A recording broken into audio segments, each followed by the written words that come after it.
Hey Chris, just wanted to offer some general feedback around your exercises so far. Number one, just from a principle standpoint, you're doing exactly what you need to do. I'm going to be telling you this during our check-in a little bit later, but please give yourself a pat on the back for being so consistent, for reporting your results to me in terms of how things feel, reps, what have you. This is what I need and this is what you need. So I'm really excited just because I've been doing this for so long and I know what it takes for people to succeed versus not. And you're doing what people do who succeed, all right? So really all you need to do is to continue to do that. So when you feel overwhelmed, whether it's with nutrition or lifestyle or anything else, just remember and say this maybe to yourself: I'm doing what I need to do. All right, and that is exercise consistently, okay?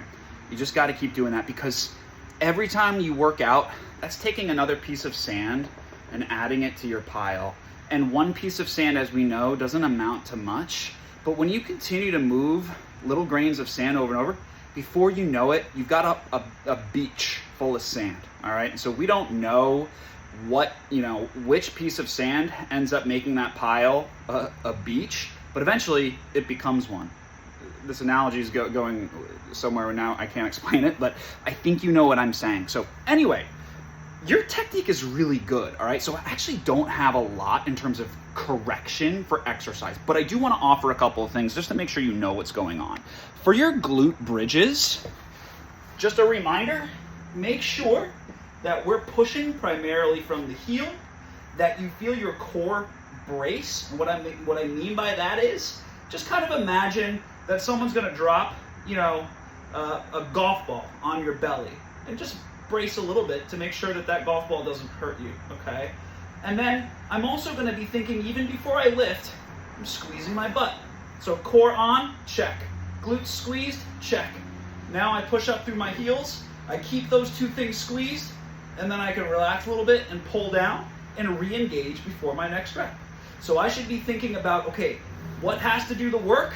My glutes to push up, all right? I want to keep my low back from hyperextending. So we just pull up, squeeze, and come back down. We don't have to reach big heights with the hips. Next thing is your goblet hold. Now we know we're using plates with that for the moment, just because it's the lighter weight that you have.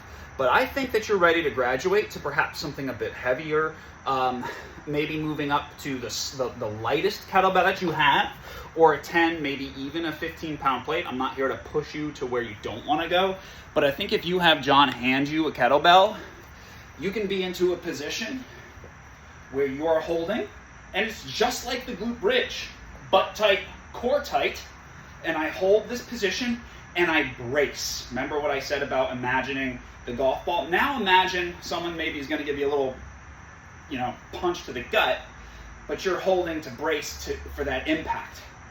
But I'm also breathing. Okay, I'm breathing in, letting my belly expand. Exhale, letting my belly kind of draw inward. And just having to bear that kettlebell load or that plate load, whatever we're comfortable with, that's going to make our heart rate increase a little bit, which is exactly what we want. Okay, now, for that dead bug, I'm adding a different video for next week, but in the meantime, I just wanted to give you some insight, because what I'm going to have you do next is simply, I know it's hard to extend them out, we're going to keep working on that, but what we can do for now is to extend the range of motion, you can lift the toes and just kind of slide that heel out and then pull back in. Okay, so instead of having them up and having to reach out with that big force of gravity pulling on the leg, we can keep the heel close. We can even have the foot come down. All right, extend out almost all the way and then pull back in. That's still going to place demand on the core and the leg muscles. So consider them a heel slide as opposed to a full dead bug. Now, if you want, or if we can, you can do opposite arm, opposite leg with the slide. Now, again, that's optional too. All right. Now, Another thing we can do is we can keep the elbow bent, okay, and just go fist behind me, touch, come back in. All right, but you'll give me feedback on if that's possible. Now, the other piece is the clamshell. We talked about this a little bit. You mentioned that you feel like you're moving. Here's something that you can do. You can put yourself up against a wall, all right? And this is going to give you sort of some direct feedback to where that box is going to keep you from moving, okay? So it's a block of sorts, literally, in my case. So I've got essentially my entire back is in contact with this wall, and then I'm going to do my clamshell. You don't really need to see what the rest of my body is doing, but I'm pulling up, and if I need to move, boom, that box is gonna block me. All right, so at the very least, it gives feedback that you feel that you're moving. And if the box wasn't there and my back is moving, boom, I'm gonna have a lot of extra movement. So this can be a great tool to help us with that. And if you need to not use a band or to not have the range of motion as much, dude, perfectly fine. We do what we gotta do. So we pull up a little bit and come back down. And really, all I saw that was moving was extra movement in the upper body, okay? This is, of course, to target the glutes, okay? So we pull up, come back down, all right? Now, I mentioned with that seated, banded abduction, it's a similar target, okay? Now, what I want you to do is make sure that you don't fall out all the way.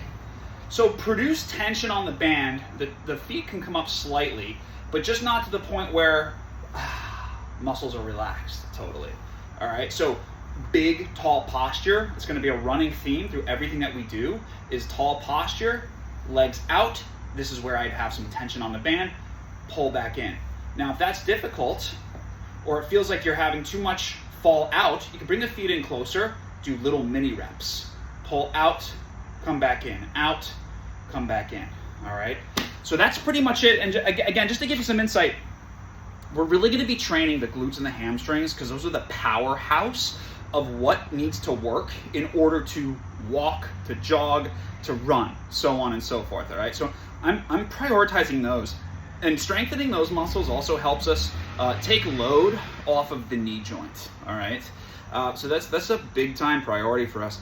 And I'm going to be offering more challenges as time goes because you're doing the consistent work, which means we're going to be able to test things out. Anyway, that's enough of your time for now. That's my feedback. Talk to you soon. Okay, keep up the great work, Chris.